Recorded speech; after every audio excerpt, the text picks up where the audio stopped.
But it was very secret, and I wasn't to tell anyone, and I didn't see him for about 4 years. Pattie Boyd was a beauty icon with her golden blonde hair, mesmerizing blue eyes, and a fiery figure. For decades, she was known as the muse of two rock legends, George Harrison and Eric Clapton. But behind that romantic facade lay a cruel reality. Recently, at the age of 80, Pattie Boyd revealed it all. She had sacrificed her career to step into what seemed like a fairy tale marriage with Eric, only to be met with betrayal, years of heartbreak, the pain of infertility, and the humiliation of watching her husband father a child with another woman. So, what exactly did Pattie Boyd endure in this marriage? Stay until the end of this video because the final secret will make you look at Eric Clapton with entirely different eyes. In the early 1960s, Pattie Boyd was just a regular London girl, working as a shampoo assistant in a small salon. No one could have imagined that, only a few years later, her face would grace the covers of Vogue and Vanity Fair. Her clear blue eyes and golden hair made her one of the most recognizable symbols of the swinging 60s. But behind the camera flashes, her life took an unexpected turn. In 1964, Boyd was cast in a small role as a schoolgirl in A Hard Day's Night. There she met George Harrison, the quiet one of the Beatles. They fell head over heels, and on January 21, 1966, England witnessed one of the most famous weddings of the decade. From the very start, however, their marriage was riddled with cracks. At Harrison's insistence, Pattie gave up her modeling career at its peak, only to find herself locked inside a gilded cage, reduced to the role of the beautiful wife. Harrison drifted deeper into spirituality and was unfaithful with multiple women. The most devastating blow came when Boyd discovered that Harrison was having an affair with Maureen Starkey, Ringo Starr's wife. Boyd later recalled the horrific moment at Friar Park. She walked into a room to find Maureen lying comfortably on the bed inside her home, while Harrison treated his wife's presence as if she were invisible. Her desperate longing for love eventually drew Pattie Boyd to an unlikely figure, Eric Clapton, George Harrison's closest friend. Clapton and Boyd first crossed paths in London in the mid-1960s amid a cultural whirlwind of fashion, music, and drugs. By then, Clapton had already earned fame as Slowhand, the guitar genius of the Yardbirds and the Bluesbreakers. His career was soaring, but behind the spotlight, he harbored a dangerous secret.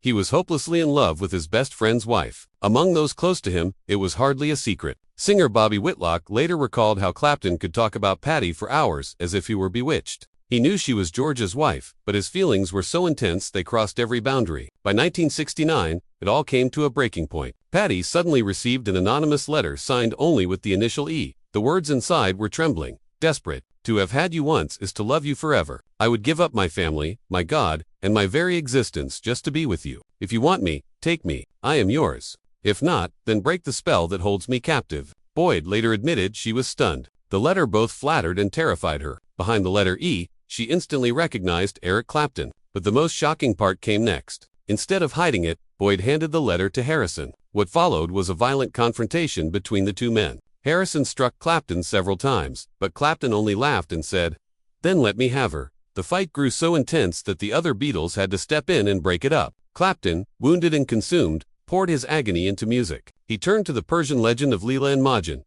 the tragic tale of a man driven mad by forbidden love. In Mahjong, Clapton saw himself a man madly in love. In 1970, Clapton and his band released Layla, a desperate love song that sounded like the cry of a man begging. Beneath that iconic guitar riff lay Clapton's hidden plea to Boyd, "I belong to you, but you belong to him." When Boyd first heard Layla, she confessed she was so overwhelmed she couldn't speak. Clapton spiraled into heroin addiction, destroying himself as if to atone for a love denied. Friends recalled nights when Clapton would sit motionless, whispering only two words, "Pattie, Pattie." Meanwhile, Harrison continued down his spiritual path, distracted by affairs, leaving Pattie alone in a hollow marriage. And then the unthinkable happened. The Beatles' muse left George Harrison for Eric Clapton. By the early 1970s, her marriage to Harrison was beyond repair. George grew more and more distant while Pattie's feelings for her husband withered away. At that moment, Clapton made his move. One evening in 1970, at a party attended by Harrison, Clapton dropped a bombshell in front of everyone. "I have to tell you, I'm in love with your wife." The room froze in shock. Guests could only pray the two men wouldn't come to blows. A fistfight didn't break out, but the tension between them never vanished. English actor John Hurt later recalled witnessing a jam session at Friar Park that he described as a guitar duel. Harrison and Clapton sat across from each other, playing as if they might attack one another with their instruments. Pattie herself later admitted George only showed his jealousy when he was face-to-face with Eric, and he did it with his guitar. By 1974, Pattie Boyd walked away from George Harrison, ending nearly a decade as the wife of a Beatle. In 1974, Pattie and Eric finally became a couple. But along with that love came a descent into darkness. Drugs, alcohol, and inner demons ready to devour them both. On March 27, 1979, they held their wedding in Tucson, Arizona. George Harrison was present and half-jokingly referred to Clapton as my husband. To the public, it was a strange proof that friendship had somehow survived betrayal. To the press, it looked like a happy ending to one of the most famous love triangles in rock history. But the truth behind the curtain was entirely different. Clapton entered marriage with Pattie Boyd, bearing the scars of years lost to heroin. Escaping drugs did not mean salvation. He immediately fell into another abyss: alcohol. And with alcohol, Clapton was even more destructive than he had ever been with heroin. The drinking transformed him into a stranger. His voice slurred, his eyes bloodshot, and suddenly he would erupt into fits of rage without warning. On some days he was tender enough to make Boyd hope that change had finally come. But just one more glass of whiskey and the gentleman vanished, replaced by a cruel, volatile drunk. Clapton would disappear for days, leaving Boyd alone in an empty house. When he returned, he reeked of alcohol and sometimes carried lipstick marks on his collar. In Boyd's memory, it felt like living with two men in one body, a tender guitar genius when sober and an uncontrollable demon when drunk. Still, they clung to an illusion, the dream of a family. Clapton yearned for children, and Boyd was desperate to become a mother. But every failed attempt at IVF cut deeper than the last. Boyd recalled it as a repeated humiliation that drained me of every emotion until I was hollow. As she writhed in the pain of infertility, Clapton betrayed her most brutally. In 1985, Boyd discovered that Clapton had fathered a daughter,